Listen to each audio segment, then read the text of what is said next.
अब मूसा जवान हो गए। कौन कहता है?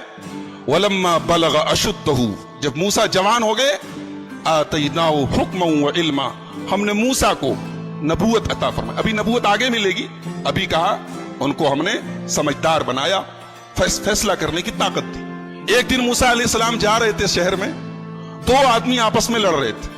एक आदमी बनी इसराइल में से था और एक आदमी मिस्र के जो जिस कबीले के फिरौन जिस कबीले से था, किप्ती था। दोनों लड़ रहे थे। एक मूसा के कबीले का था, एक दूसरे कबीले का था।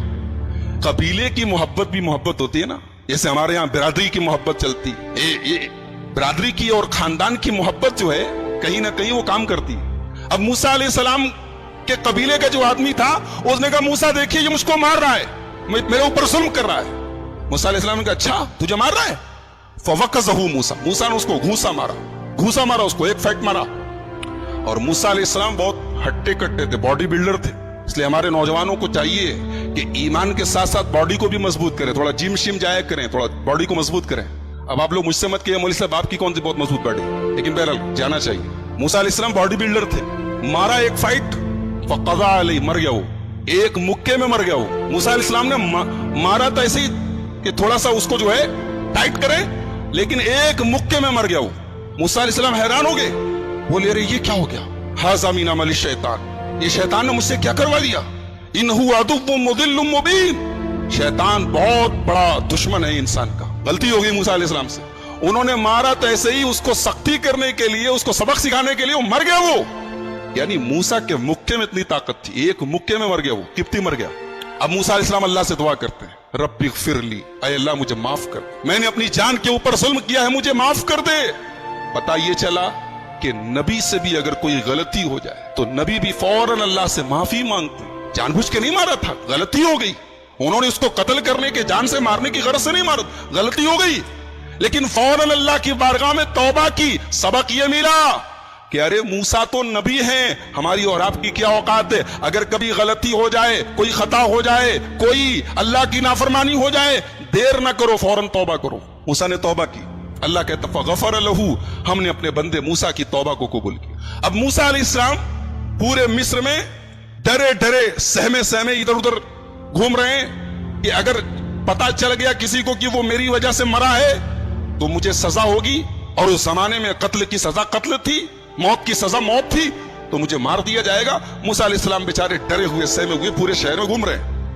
अगले दिन जा रहे थे तो वही आदमी जो एक दिन पहले किसी से झगड़ा कर रहा था, बनी इसराइल का एक आदमी, वही आदमी किसी और से झगड़ा कर रहा था और फिर चिल्लाया, ऐ मूसा देखिए मेरे ऊपर ये जुल्म कर रहा है। मूसा अलैहिस्सलाम ने कहा इन्नका लग़विय्युम मुबीन, तू ही एक नंबर का कमीना है, तू ही एक नंबर का फसादी। कल भी तू किसी से झगड़ा कर रहा था, आज भी तू झगड़ा कर रहा है, इसका मतलब फसादी तू है।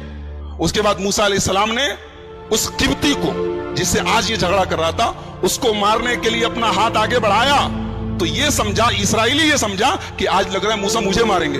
कहा कि ऐ मूसा अतुरीदु अन तक़्तुलनी कमा क़तलत नफ़्सन बिलअम्स, कल एक आदमी को मुक्का मार के खत्म कर दिया, आज मुझे खत्म करना चाहते हो? उसने भांडा फोड़ दिया, सबको पता चल गया कि कल वो जो आदमी मरा था उसको तो हजरत मूसा अलैहिस्सलाम के जरिए खत्म हुआ था। अब सारे शहर में ये अफवाह फैल गई। अब मूसा अलैहिस्सलाम बेचारे परेशान हैं। इतने में एक मूसा अलैहिस्सलाम का हमदर्द और खैरखा आया और उसने कहा, या मूसा इन्नल मला यअतमिरून बिकल यक़्तुलूका, ऐ मूसा दरबार फिरौन में फैसला हो चुका है, तुम्हें उस किब्ती के बदले सजाए मौत दी जाएगी। फखरुज मिन्हा, जितना जल्दी हो सके तुम मिस्र छोड़ के निकल जाओ, शहर छोड़ के भाग जाओ, वरना जान के लाले पड़ जाएंगे, खत्म कर दिए जाओ। अब मूसा अलैहिस्सलाम मिस्र छोड़ के जा रहे हैं। कहां पहुंचते हैं? मदियन पहुंचते हैं। अगर आप नक्शा उठा के देखें तो मिस्र से मदियन कई 100 किलोमीटर दूर है। हजरत मूसा अलैहिस्सलाम बस भाग रहे हैं कि कैसे मैं भाग जाऊं। भागते कई 100 किलोमीटर सहराओं में, रेगिस्तानों की खाक छानते हुए हजरत मूसा अलैहिस्सलाम मदियन पहुंचते हैं। अब वहां पहुंचे तो एक पेड़ के नीचे आराम करने के लिए, सुस्ताने के लिए मूसा अलैहिस्सलाम बैठे हुए। लंबा सफर करके आए, न खाया है, न पिया है, न कोई पूछने वाला है, बेचारे थके मांदे बैठे हुए। वहीं पर एक कुआं था, कुएं से लोग अपनी अपनी बकरियों को पानी पिला रहे थे। मूसा अलैहिस्सलाम ने देखा کہ سارے لوگ اپنی اپنی بکریوں کو پانی پلا رہے ہیں، لیکن دو عورتیں وہاں پہ کھڑی ہیں، وہ اپنی بکریوں کو لے کے کنارے کھڑی ہیں، بکریاں بالکل پیاسی ہیں، بے چین بنی ہوئی ہیں، لیکن وہ عورتیں کنارے کھڑی ہیں۔ تو موسیٰ علیہ السلام پہنچے، پوچھا ما خطبکما، کیا بات ہے تم دونوں یہاں کیوں کھڑی ہو؟ وہ کنویں کے پاس بھیڑ لگی ہے، وہاں جا کے پانی پلاؤ، یہ دور کیوں کھڑی ہو؟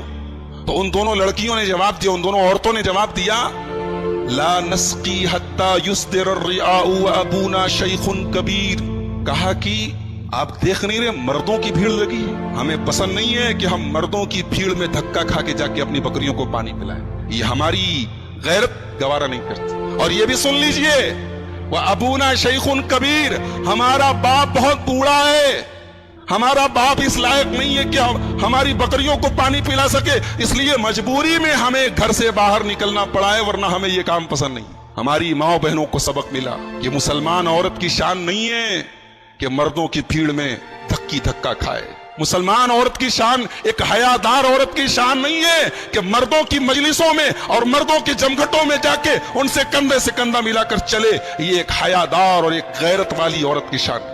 اور یہ بھی پتا چلا کہ عورت گھر سے تبھی نکلے جب کوئی ضروری کام ہو۔ ان دونوں لڑکیوں نے کہا وَأَبُونَا شَيْخٌ کبیر، ہمارا باپ بہت بوڑھا ہے، بیمار ہے، اس لیے ہمیں یہ کام کرنا پڑا ہے، ورنہ یہ کام ہمارا نہیں ہے، یہ کام مردوں کا ہے۔ موسیٰ علیہ السلام نے دیکھا کہ بیچاری دونوں عورتیں، دونوں لڑکیاں اتنی شرمدار اور حیادار ہیں، انہوں نے فوراً ان کی مدد کی۔ باڈی بلڈر تو ہی ہٹے کٹے تھے، فوراً آگے گئے بکریوں کو لے کر، ہٹو، وہاں پہنچے کنویں کے پاس، اور کنویں کے اوپر بہت بڑا سا پتھر رکھا تھا۔ موسیٰ علیہ السلام نے اکیلے پتھر اٹھایا، پانی کھینچا، بکریوں کو پانی پلایا، اور ان دونوں عورتوں سے کہا کہ آپ لوگ اپنی بکریاں لے کے چلے جائیں، بھوکے ہیں، پیاسے ہیں۔ ایک بار یہ نہیں کہا کہ میں نے تمہارا یہ کام کیا ہے، چل کے مجھے کچھ ناشتہ پانی کرا دو، مجھے کچھ کھلا پلا دو۔ ایک بات پتا چلی کہ مسلمان کسی کے کام آئے، کسی کی مدد کرے تو بدلے اور شکریہ کا مطالبہ نہ کرے، اس امید میں نہ رہے کہ وہ میرا شکریہ ادا کرے گا تب میں کام کروں گا، مجھے بدلہ دے گا تب کام کروں گا۔ مسلمان بغیر کسی ریوارڈ کے، بغیر کسی بدلے کے، بغیر کسی شکریہ کے نیکی کرے، کہتے ہیں نا نیکی کر دریا میں ڈال، یہ مسلمان کی شان ہونی چاہیے۔ یہ موسیٰ کی سنت ہے، ان دونوں لڑکیوں کی مدد کی، پلٹ کے پوچھا بھی نہیں کہ مجھے کچھ کھلا دو، کئی دن سے بھوکا پیاسا 800 کلومیٹر کا سفر کر کے آ رہا ہوں، کہیں کچھ کھانے کو نہیں ملا ہے، کچھ مجھے کھلا دو، پلٹ کے پوچھا بھی نہیں۔ دونوں لڑکیوں کی مدد کرنے کے بعد موسیٰ پھر اپنی جگہ واپس آتے ہیں، اسی پیڑ کے نیچے بیٹھ جاتے ہیں اور اللہ کی بارگاہ میں دعا کرتے، رب انی لما انزلت الی من خیر فقیر، اے اللہ میں تیرے کرم کا محتاج ہوں پروردگار، تیری رحمت کا محتاج ہوں اللہ، شہر سے دور ہوں۔ کہاں موسیٰ محل میں پرورش ہوئی ہے، ناز و نعیم میں پرورش ہوئی ہے، آرام اور آج کے زمانے کے حساب سے ہم کہہ سکتے ہیں لگزری لائف گزاری ہے، انہوں نے عیش و آرام کی زندگی گزاری ہے، اور آج ہزاروں کلومیٹر کا سفر طے کر کے صحراؤں کی کھاک چھان کے آئے ہیں، اور آج یہ حالت ہے کہ موسیٰ کو کوئی ایک اناج کا ایک دانہ پوچھنے کو تیار نہیں، کہتے اللہ میں تیرے کرم کا محتاج ہوں پروردگار۔ ابھی موسیٰ نے دعا کی، اللہ نے فوراً دعا قبول کی۔ ایک نقطہ ملا کہ اگر آپ چاہتے ہیں کہ آپ کی دعا قبول ہو تو کسی غریب اور کسی مجبور کے کام آ جاؤ، کسی غریب کی مدد کر دو، کسی غریب کو صدقہ کر دو، اور اس کے بعد اللہ سے دعا کرو، اللہ دعا قبول کر لے گا۔ اگر چاہتے ہو کہ دعا قبول ہو جائے تو کوئی